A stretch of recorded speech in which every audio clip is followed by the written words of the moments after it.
Bonjour à tous, je vais vous partager 6 photos de l'organisation, 6 conseils du jour proposés par l'organisation du Grand Raid pour les prochaines courses du Grand Raid, que ce soit pour la Diagonale des Fous, Trait de Bourbon, Mascarennes, Zambrocal. Je trouvais ça intéressant parce qu'ils ne les mettent pas beaucoup en avant et pourtant ça peut rappeler quelques informations de base et vous préparer au mieux. De toute façon, c'est le but, vous préparer au mieux pour le prochain Grand Raid. Donc, au niveau de la marche, premier conseil, il va falloir apprendre et accepter de marcher. Personne ne court l'intégralité du parcours. Voilà, ça, faut l'accepter. Vous n'allez pas pouvoir courir tout le temps. Et donc, il vous conseille, dès que votre fréquence cardiaque commence à s'envoler, bon, vous marchez. Donc, je vous conseille de mettre en pause, hein, si je vais un peu trop vite. Je ne vais pas relire exactement toutes les slides, hein, mais mettez en pause si vous voulez lire tranquillement. N'ayez pas peur de marcher, c'est à la fin de la course que ça va payer et que vous allez rattraper tous ceux qui ont couru. Moi, ça c'est clairement vrai, hein. Moi qui marche la majorité du temps dès le départ, je rattrape des gens et pas à la fin, hein. Je rattrape des gens dans le premier tiers, au milieu. Donc franchement, les gens partent trop vite et vous allez les rattraper en marchant. Et ça c'est kiffant. Bref, c'est aussi une période dans laquelle vous pouvez vous hydrater et manger tranquillement. Au niveau des émotions, il va falloir apprendre à gérer son discours, avoir un discours intérieur positif, se fixer des objectifs efficaces de temps, de distance, d'allure, maintenir une notion de plaisir. C'est avant tout un sport. Trouver du sens à sa démarche. C'est un petit peu des questions que je posais dans ma vidéo sur 18 questions à se poser avant de faire le grand raid et la diagonale des fous, mais ça fait partie du pourquoi vous faites les choses. Je vous laisse mettre en pause et lire la slide tranquillement, je passe à la suivante. La slide suivante, c'est la gestion de course. Donc, il va falloir vous écouter et écouter son corps. Qu'est-ce qu'il vous raconte? Et donc, quelles sont mes sensations, mon état d'esprit, comment s'est passée la course, comment j'ai géré mon alimentation, est-ce que j'ai manqué est-ce que je me suis pas assez alimenté, etc., etc. Gérer sa respiration, hein. En montée, vous serez essoufflé, c'est normal.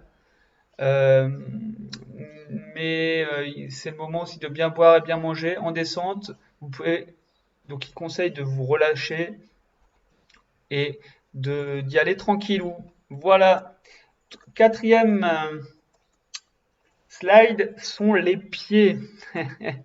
C'est vrai que vous pouvez préparer vos pieds avant de faire la diagonale des fous. Vous pouvez les tanner par exemple.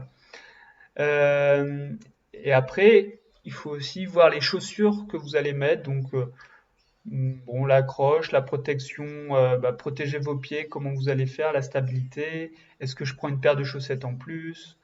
L'imperméabilité. Bon, les conseils qu'il faut choisir une paire de trail plus grande que vos chaussures de ville, ça, j'espère que vous la connaissez, hein, celle-là, parce que les pieds gonflent avec l'effort. Euh, Slide suivante, l'entraînement. Il conseille quoi comme entraînement? Les sorties longues sur des terrains techniques. Il parle aussi de séances d'escalier, parce que sur le Grand Raid, il y a beaucoup d'escaliers, c'est très raide. On va monter aussi sans bâton lors des courses du Grand Raid, donc apprenez à vous en passer. Et faites du renforcement musculaire, parce que le Grand Raid est traumatisant pour les muscles, les articulations, les tendons, avec ses descentes raides.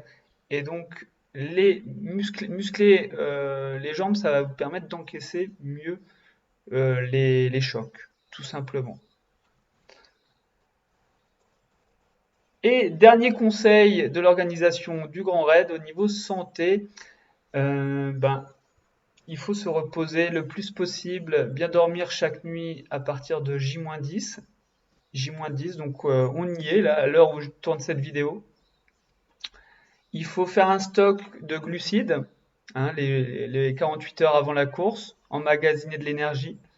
Ne rien tester de nouveau sur le plan alimentaire parce que même de l'entraînement du matériel, parce que tout changement, vous ne savez pas comment votre corps va le ressentir et vous le faire euh, s'exprimer, comment va s'exprimer l'entraînement, l'alimentation sur votre corps, votre estomac.